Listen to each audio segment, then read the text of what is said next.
we're back with another Warhammer World Championship Series. We have good friend ODM Kukinko and then Roflan Buldiga. Love Kukinko. Kukinko came up through our new player tournaments, which I haven't hosted in a while because I've been busy with real life stuff and health stuff and other dumb garbage. But we raised him. We raised this boy. This strong competitor here is here because of me, because of my efforts, because I'm great. No, I'm sure he's clearly a good player, so he probably would have ended up playing with or without me. I'm just being silly. Everyone calm down. Kukinko launching off with Lizardmen. Interesting. He is a Nurgle main as far as I know, so I do hope to see some of his Nurgle this series. Always love seeing mains play their factions when their factions aren't necessarily considered the strongest. But for this first game, skin cohorts and skin cohorts with javelins, cold one riders and cold one spear riders, the cohort of Sotek, and then we do have a Quaddle with its bound spells, and Mazdamundi with Apotheosis, Net, and then his two bound spells, Banishment and Ruination of Cities. On the other side for Grand Cathay and Roflan Buldiga, we have Zhao Ming with Breath Attack and Final Transmutation. 4 Iron Hail Gunners? Yes, 4 Iron Hail Gunners, a front line of Peasant Spearmen, Iron Claw Tiger Warriors, yes! And then Onyx Crowmen, Jade Lancers, and Peasant Horsemen. Solid. The Iron Claw Tiger Warriors, the other Tiger Warriors in the DLC have gotten some buffs and stuff. I think they're okay now. Not bad. They're not, well, I think the basic Tiger Warriors are still a little underwhelming. I think the Shuriken Throwers are okay in several matchups, but I do think the real winners of that DLC are these Iron Claw Tiger Warriors. Just having fast halberds to peel your backline is pretty solid. They're not OP, but they are strong, so glad to see them finally in this tournament. I've seen a decent amount of Grand Cathay, but I haven't seen any of those Iron Claw Warriors just yet. All right, Iron Hail Gunners dodging the Chain Lightning from the Quaddle. He's now getting into a snaky duel with Zhao Ming. Actually, Zhao Ming, it looked like for a second he was trying to turn back into human form, but that was a net landing on him. But I wonder, is there punishment to that net? I don't know about that net. There was no follow-up on it, so I wonder why he was even netted. Zhao Ming's already where he wants to be fighting the Quaddle, so the net wasn't to peel the Quaddle. There was no ranged fire from Lizardman to punish it either. I don't know. I'm confused. Thunderbolt from the Quaddle is dodged, but Ruination of Cities. Let's see the RNG. It's not bad. Not bad. Tickled an Iron Hail Gunner, tickled the Skink Cohort, but then deleted a Peasant Long Spear, so not the worst thing in the world. Oh, there's a Feral Bastildon that escaped my notice, so just a cheap piece of terror. Trying to dive the back line as the Iron Hail Gunners light him up, but he'll get back there and he'll do some decent work. Quaddle and Zhao Ming still just touching toes up in the sky there. Seems like Zhao Ming is done with this fight, even though he was beating the Quaddle, but I think it's more of that Zhao Ming is needed elsewhere more than he's actually like scared of the Quaddle. Yeah, he's gonna dive on the Golden Spear Riders, get a really good charge attack down, and provide his terror on this side. As Onyx Crowmen jump in to buffer that front line and also give Peasant Horsemen a little better stats with their harmony. One of the Iron Hail Gunners is pushed off by a Banishment. Meanwhile, the Iron Claw Tiger Warriors jump up and stop the Cold One Spear Riders from getting through. Jade Lancers were also here, but the Cold One Spear Riders weren't disengaging because Jade Lancers were coming. They were disengaging because there's a Halberd unit here that they didn't previously register. They have Hide and Forest. They don't have Stalk, so yeah, they were just pulling up faster than he wanted, and he had to back off.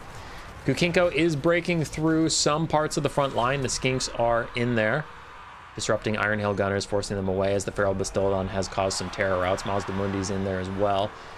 Lizardmen do have healing. I just worry they have a damage problem. Skinks, and more Skinks can be a little underwhelming in late game damage situations, and then Mazda and the Quaddle are not single entity backbreakers that can kill a lot of Jade Lancers, can kill Iron Claw Tiger Warriors, can kill Zhao Ming, so I worry Lizards are going to have a bit of a damage problem, but we'll see. Apotheosis healing up the Quaddle. Stildon still annoying the Iron Hail Gunners, and Onyx Crowmen plus the Peasant Long Spears cleaning up some of the Skinks. The Lizardmen appear to be losing momentum. A lot of white flags coming up from the Guardians of Lustria. Zhao Ming did throw out a quick breath attack onto the cohort of Sotek, and the Iron Claw Tiger Warriors look like they're going for Mazdamundi at this point. They're in an awkward bit of a clump up because a Skink here or there has disrupted their formation, but they will be moving in soon. The Quaddle is routed by Zhao Ming, and I think that's going to be a quick 0-1 start to this series for Kukinko and the Lizardmen. I just don't see how they're going to turn this shit around. Xiaoming, probably get out of the way so your Iron Hails can just shoot the Quaddle without friendly firing you. Okay, oh, he is. He's just charging Golden Spear Riders. That's fine. That's fine. Good play. I didn't see them. They were behind my screen. Not my fault. Not my fault. I am blameless. Ironclaw Tiger Warriors deciding not to fight Mazda, or are they? Oh, they are. They are. That was just one of the weird things where when they charge past him briefly, but yeah. Tough start here for Kukinko and the Lizardmen. Roflan Buldiga and his Grand Cathay taking early lead in the series. GG's. Not going to see a ton of value in the Lizardmen units because it was a pretty commanding victory from Grand Cathay. Yeah, a lot of the mobility and monsters didn't get a lot done. Xiaoming did fine. Peasant Long Spears did fine. Ironclaw Tiger Warriors, I mean, they were still like full health. They were still around doing fine. Jade Lancers did well. Onyx Crowman did well. GG's, on to game 2. Game 2 got some Norska versus Empire, and the Empire going with the Elspeth strategy of like mostly Cav and Skirmish. There's different variations of it, you know, sometimes War Wagons, sometimes Outriders, sometimes Pistoliers and such, but yeah, Elspeth's pretty expensive, so it can be hard to hold a central position with her, especially when she's on her dragon, which is why they tend to go for more mobile builds, because they know they just can't stand up. Sniping can be very effective against Norska. Relatively low leadership in a lot of their units. The dogs and skinwolves struggle without a lord, so you take an ultimate lord sniper like Elspeth on her Carmine Dragon, and you just try and delete their lord nice and early in the game and then skirmish them to death and run them off the map with your cavalry. So we have Outriders with grenade launchers, Empire Knights, a couple Knights of the Blazing Sun here and there. It looks like maybe just one. And Kukinko's Lord is under duress right away, loses a third of his health to that breath attack, and then he gets hit with a Spirit Leech and Death's Timekeeper. Yeah, going for the really early snipe. In the background for the Empire, there's 3 Spearmen. For Norska, they are collapsing in aggressively, realizing that time is not on their side. We have the Beasts of Tashnar, Norscan Ice Wolves, Skin Wolves, Kurgan Horsemen with great weapons, so a lot of mobility capable of taking down the Imperial Cavalry units. And then a couple Marauders here and there, so neither side really bringing much infantry at all. With all of the early sniping, the Shaman Sorcerer of Fire is down to about a third HP already. And Elspeth did take Fate of Buna and Spirit Leech, so she'll have Fate of Buna later if she needs it. The Shaman Sorcerer of Fire brought Flaming Sword of Ruin and Burning Head, and I would not be shocked to see him just throw out any spells he has right now because he knows his time is incredibly limited. But this is really bad for the Empire. This is really, really bad for the Empire. Getting caught this early on is not how you want this build to work at all. And the Norscan Ice Wolves, once they sink their teeth in you, the Frostbite makes it impossible for you to leave. These Empire Knights are just getting dragged down as a Flaming Sword of Ruin is out. Some other Skin Wolves are getting pin-cushioned by the Outriders a little bit. A Burning Head up through the Spearmen is getting a lot of good damage down, and it's lowering the leadership of these already. Just on the edge of breaking Empire Knights. Skin Wolves get through, Kurgan Horsemen get through as well to harass these Outriders, and Outriders do not have 360 firing as another Spirit Leech ticks down the Great Shaman Sorcerer of Fire. I think he'll die on the next Spirit Leech or Death's Timekeeper, so Norska will be losing their Lord, but not immediately as the Beasts of Tashnar and some Marauders try and hold back the Knights of the Blazing Sun. Beasts of Tashnar leadership's looking rough, but so is the Knights. It's hard to tell who's going to win out in that one. Other Empire Knights in other places are dying off, which leaves the Outriders a little undefended. Kurgan Horsemen with their superior speed going to run down those Outriders. Get some decent damage down. They don't need their great weapon armor piercing against the Outriders, but you never know whether they're going to have to fight Empire Knights or not. The white line is coming up fast for the Empire. They're having difficulties finding somewhere to go. The Skin Wolves are going to chase off those other Knights. The Knights of Blazing Sun did end up routing away. The balance of power looks in Norska's favor, but not game-changing. I think this is horrible for the Empire right now. I think this is army losses territory. It's because Elspeth is so expensive and she's full HP is why the balance of power isn't knocking them out. But as for actual win conditions, the Empire is completely out of this game. Like, I guarantee you they cannot win. Outriders are routing. Other Outriders grenade launchers currently getting frostbitten, so they're not getting away anywhere. It's Elspeth and 3 Spearmen. Elspeth is guaranteed going to kill that Shaman Sorcerer. Great. She cannot kill all these Skin Wolves. That is literally impossible. And in melee, she's not really a winner. Fate of Buna down on the Kurgan Horseman with great weapon, just trying to delete that unit. You know, credit to the Empire player for fighting this out, you know, giving it his all. But I'm just saying, like, Elspeth is not that kind of melee combatant. She can't just sit in Skin Wolves in the late game and win. It's not going to happen. Spearmen getting rear charged by Norscan Ice Wolves and Kurgan Horsemen. That should rout them off. This other one's routing, so we're down to 1 Spearman. And also, that's another problem. After this 1 Spearman, you have literally nothing to capture the point. So what I want Norska to do is, you know your Lord's dead. They seem to acknowledge that. They're not sending anybody to go save him because there is no saving him. But hit this last Spearman before Elspeth comes back, and then just shatter everything on the ground, and then she's going to get hit with that "you're the only unit you're flying" debuff. So then she's going to have to land in your Skin Wolves, and the game's just going to be over. 1 Spearman remains unshattered as the dogs close in to shatter it. And that's going to be GG. Good bounce back from a very rough game 1. Kukinko. So we've had 2 slams so far for different players, which is interesting. This game's not over, but again, like, I literally guarantee you Elspeth cannot kill all these units. I feel pretty confident in that one. All right, Skin Wolves and Kurgan Horsemen trying to surround her, keep her on the ground. She does have Dark Walker, giving her more physical resistance. So she has 50% physical resist right now. And yeah, Roflan's gonna throw in the towel. And they agree. Kukinko's caster got insta-sniped, which is rough, but then his horseman and dog overload was just too much for the Empire to deal with. It was really rough. For Roflan, his Lord got pretty solid value, nice and early on, but then his Empire Knights struggled to fight back. Knights Blazing Sun did okay. Outriders struggled as well because they just didn't have enough time to shoot. GG's. GG's. Game 3, yeah, let's go Nurgle. Kukinko's Nurgle. Legendary player on his Nurgle. Love to see it. Series 1-1. Winner this goes to match point. Roflan on the oppressive Tomb Kings, but not taking Cetra. Going with Khalida. The least used legendary lord, but it is funny that the Tomb Kings, like, people have convinced me that Khalida's not bad. They have convinced me that. But it's funny that the Tomb Kings have only 1 bad lord and it's their generic lord. Cetra's great, Arkan's great, Katep and Khalida are both usable, and then there's the generic lord, so. Not a ton of lords on the roster, but at least they're good ones.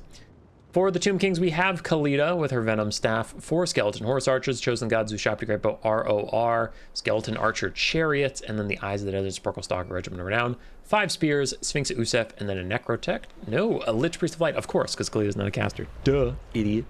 Nedavam, Shems, Burning Gaze. On the other side for Nurgle, we have a Forsaken and Nurgling frontline. Nurglings did get a bit of a buff this last patch. Some Plague Toads, Marauder Horsemen throwing axes, Chaos Sorcerer of Nurgle with just Fleshy Abundance, Kha'Zix the Befouled with his Sword of Filth debuff, and then Tamarkan on his Toad Dragon, which also got a bit of a buff. So Nurgle taking some of their buffed units. I do like this little tech piece, by the way. The Lich Priest of Light brought his Canopy Jar for spell resistance in case Nurgle brought Rancid Visitations, because Tomb Kings do rely on their lords quite a bit, so Rancid Visitations could be a good spell to guarantee damage on them and bring them down. So 50%, 60% spell resistance that he could throw on Khalida would be quite helpful. It's AoE, right? Yeah, it's AoE. All right, the front lines have engaged Plague Toads and Forsaken trying to get to those Spearmen, but Skeleton Archer Chariots actually try and stop them, and that's interesting. I feel like Forsaken and Plague Toads are both more than happy to take the fight with the Chariots.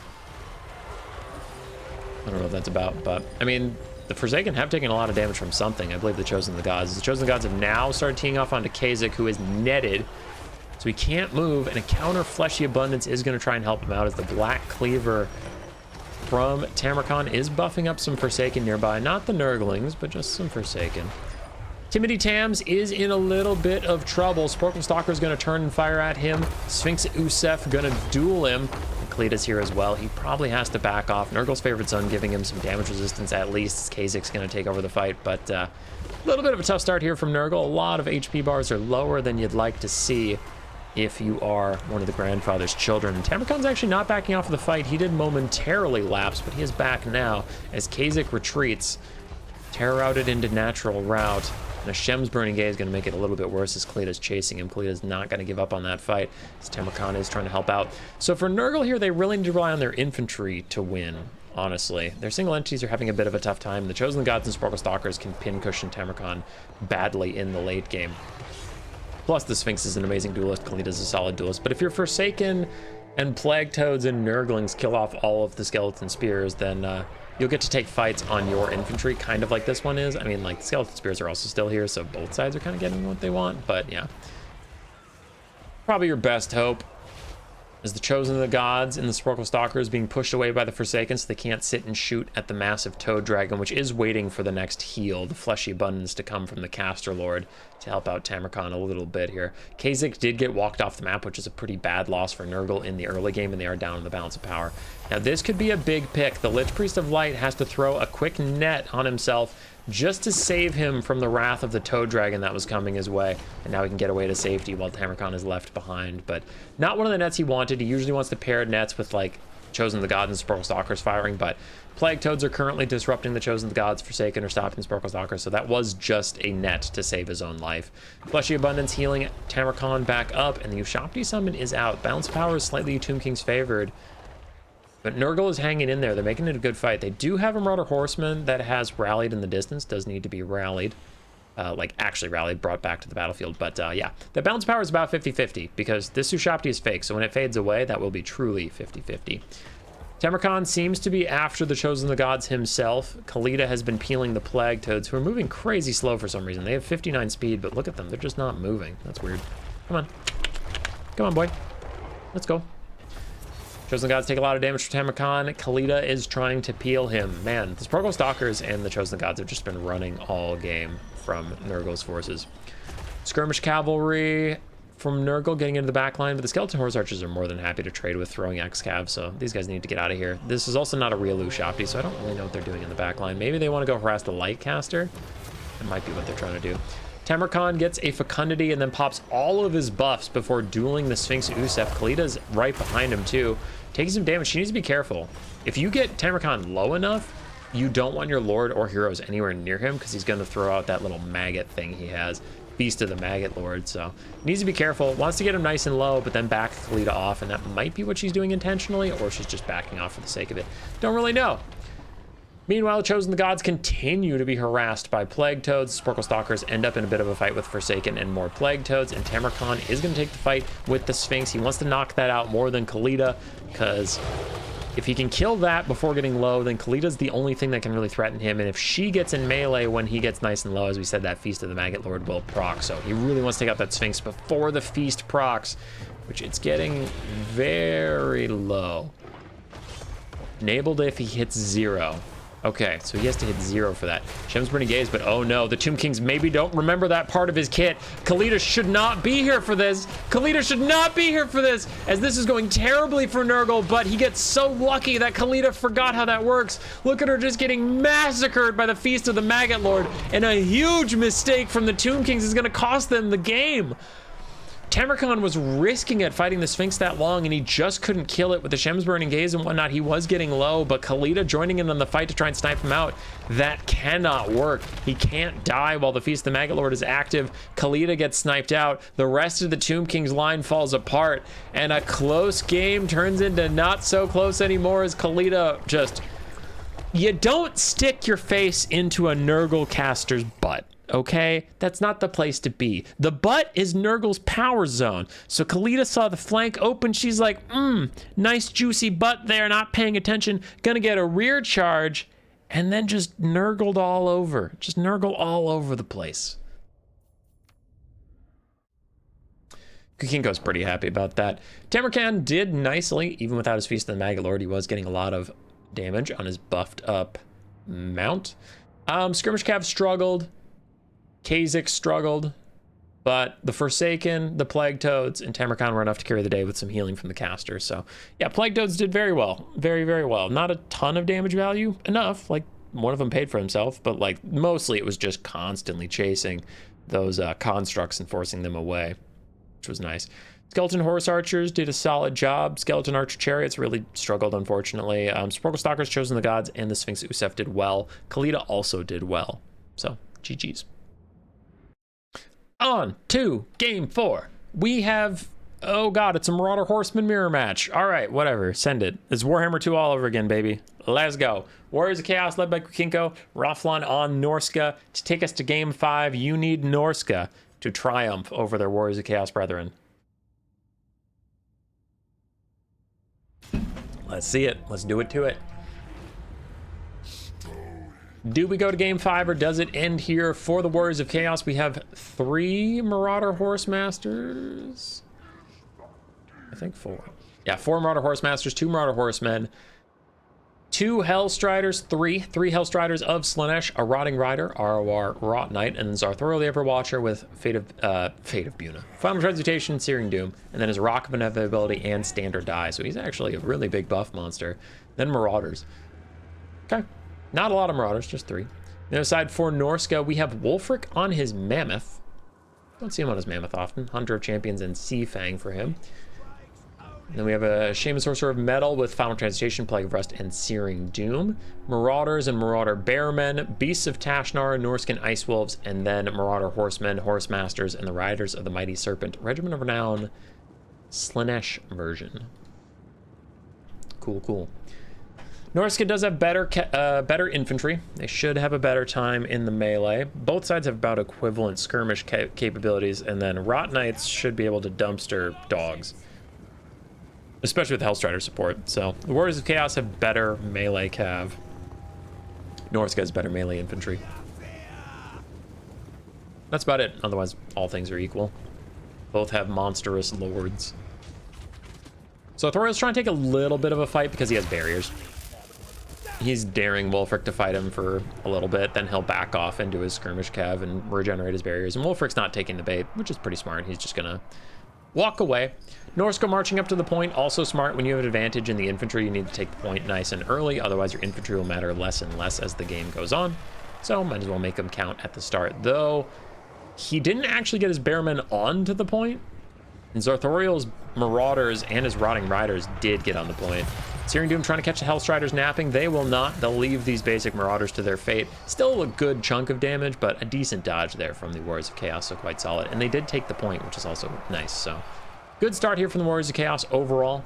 Norska fighting back, very even game state at the moment, but ooh, we do get a fight on the flanks, and that's not usually what Norska would want when they're outmatched in the melee, but they did get some decent damage. They already routed a Hellstrider, done a ton of damage on another one. Skirmish Cav is trying to help out. Marauder Horsemasters jumping into melee, but overall, this does seem to be going in Norska's favor. So Thoriel jumping over to help out with his Rock of Inevitability and Fight or Die.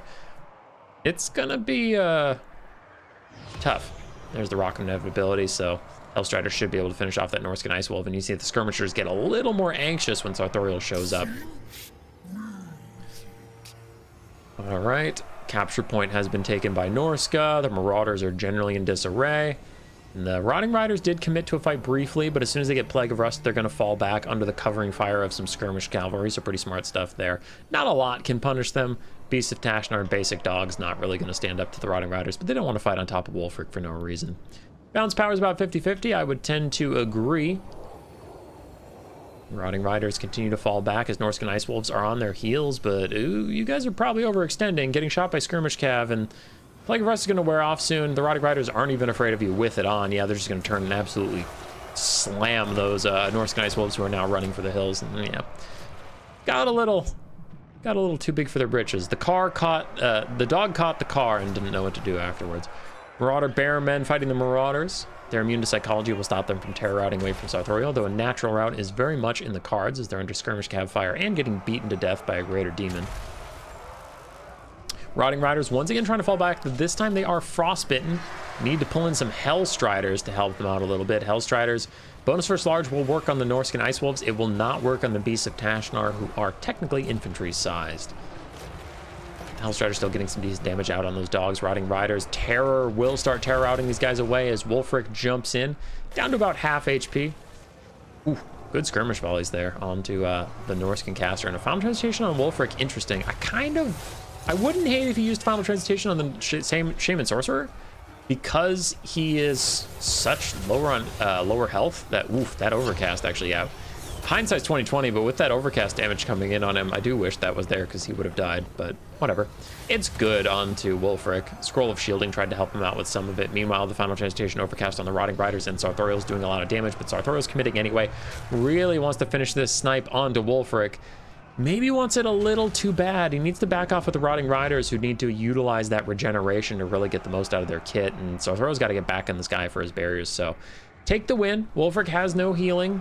No reason to overextend here, but it looks like he is going to, and he's going to suffer for it. Hunter of Champions brings his armor down to 0.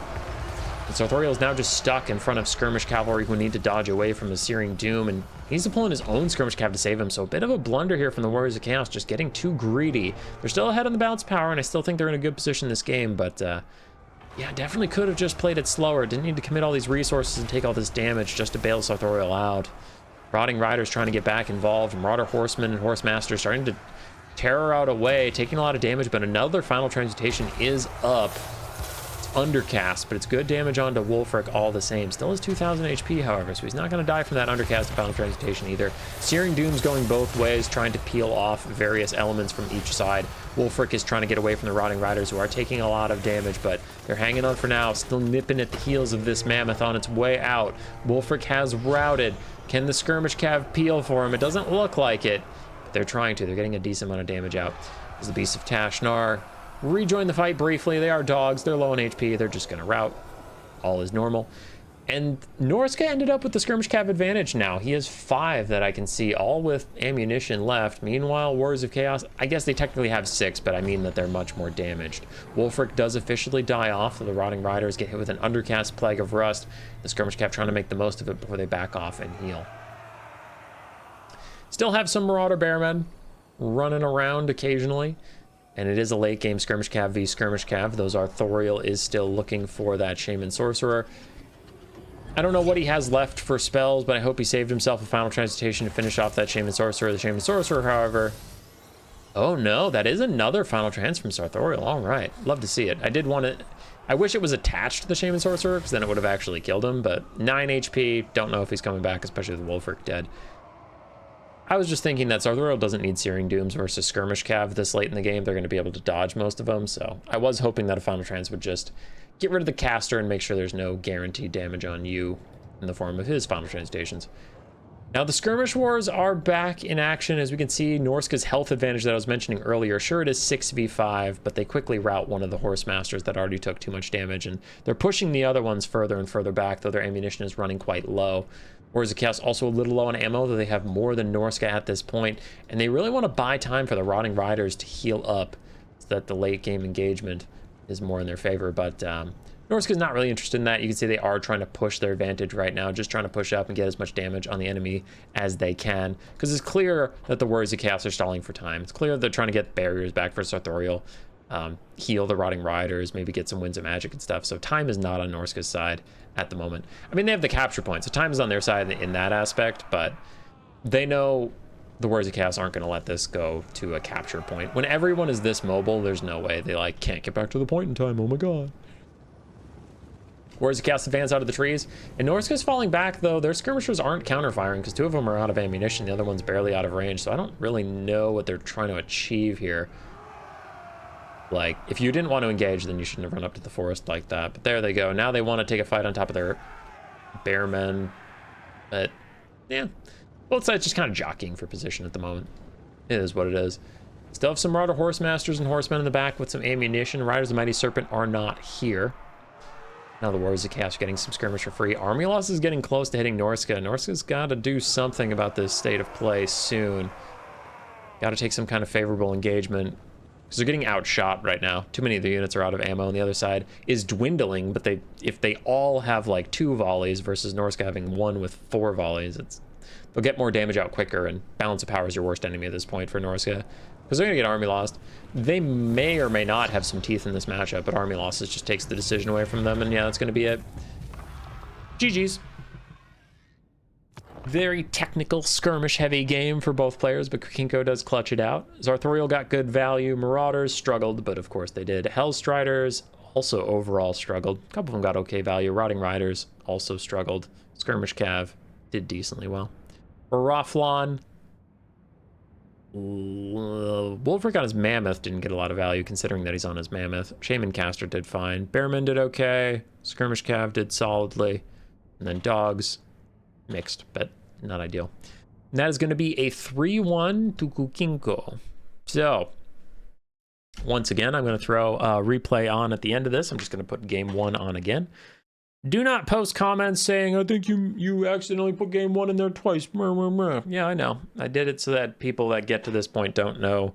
Oh, the video ends in 2 minutes. I'm guessing that the guy who's up 2-1 wins, you know. So, it's just there as a spoiler blocker. All right. See y'all around. Roar.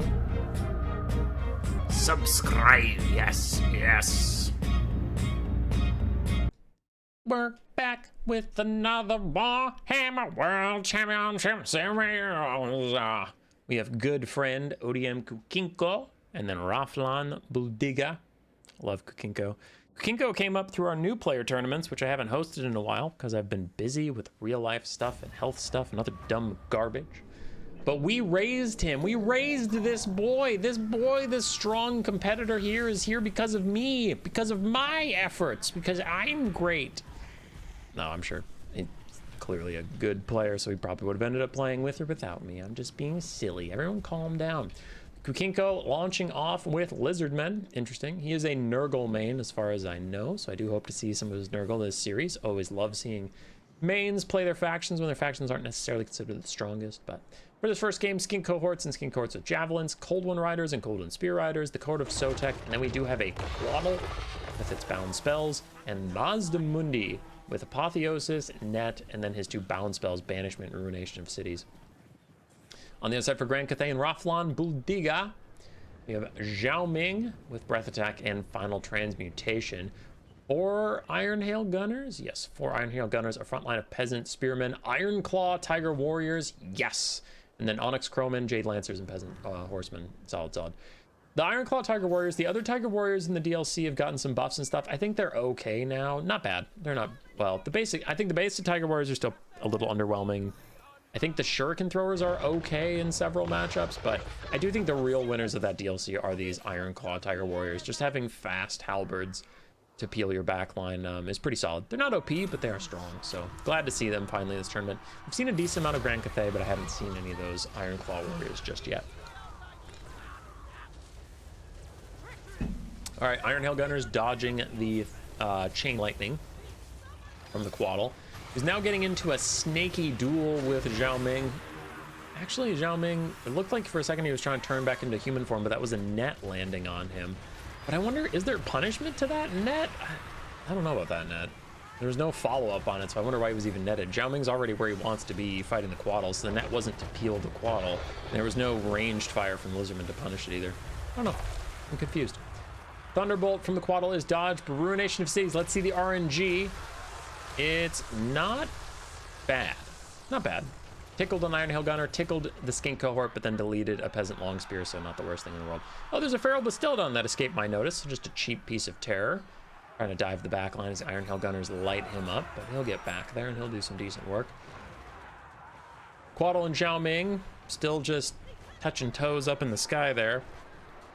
Seems like Zhao Ming is done with this fight, even though he was beating the Quaddle, but I think it's more of that Zhao Ming is needed elsewhere more than he's actually like scared of the Quaddle. Yeah, he's gonna dive on the Golden Spear Riders, get a really good charge attack down, and provide his terror on this side. As Onyx Crowmen jump in to buffer that front line and also give Peasant Horsemen a little better stats with their harmony. One of the Iron Hail Gunners is pushed off by a banishment. Meanwhile, the Iron Claw Tiger Warriors jump up and stop the Cold One Spear Riders from getting through. Jade Lancers were also here, but the Cold One Spear Riders weren't disengaging because Jade Lancers were coming. They were disengaging because there's a Halberd unit here that they didn't previously register. They have Hide and Forest. They don't have Stalk, so yeah, they were just pulling up faster than he wanted, and he had to back off. Kukinko is breaking through some parts of the front line. The Skinks are in there, disrupting Iron Hail Gunners, forcing them away as the Feral Bastildon has caused some terror routes. Mazda Mundi's in there as well. Lizardmen do have healing. I just worry they have a damage problem. Skinks, and more Skinks can be a little underwhelming in late game damage situations, and then Mazda and the Quaddle are not single entity backbreakers that can kill a lot of Jade Lancers, can kill Ironclaw Tiger Warriors, can kill Zhao Ming. So I worry lizards are going to have a bit of a damage problem, but we'll see. Apotheosis healing up the Quaddle. Stildon still annoying the Iron Hail Gunners, and Onyx Croman plus the Peasant Longspears cleaning up some of the skinks. The Lizardmen appear to be losing momentum. A lot of white flags coming up from the Guardians of Lustria. Zhao Ming did throw out a quick breath attack onto the cohort of Sotek, and the Ironclaw Tiger Warriors look like they're going for Mazda Mundi at this point. They're in an awkward bit of a clump up because a skink here or there has disrupted their formation, but they will be moving in soon. The Quaddle is routed by Zhao Ming, and I think that's going to be a quick 0-1 start to this series for Kukinko and the Lizardmen. I just don't see how they're going to turn this shit around. Zhao Ming, probably get out of the way so your Iron Hails can just shoot the Quaddle without friendly firing you. Okay, oh, he is. He's just charging Golden Spear Riders. That's fine. That's fine. Good play. I didn't see them. They were behind my screen. Not my fault. Not my fault. I am blameless. Ironclaw Tiger Warriors deciding not to fight Mazda, or are they? Oh, they are. They are. That was just one of the weird things where when they charge past him briefly, but yeah. Tough start here for Kukinko and the Lizardmen. Roflan Buldiga and his Grand Cathay taken early in the series. GG's. Not going to see a ton of value in the Lizardmen units because it was a pretty commanding victory from Grand Cathay. Yeah, a lot of the mobility and monsters didn't get a lot done. Zhao Ming did fine. Peasant Longspears did fine. Ironclaw Tiger Warriors, I mean, they were still like full health. They were still around doing fine. Jade Lancers did well. Onyx Croman did well. GG's, on to game 2.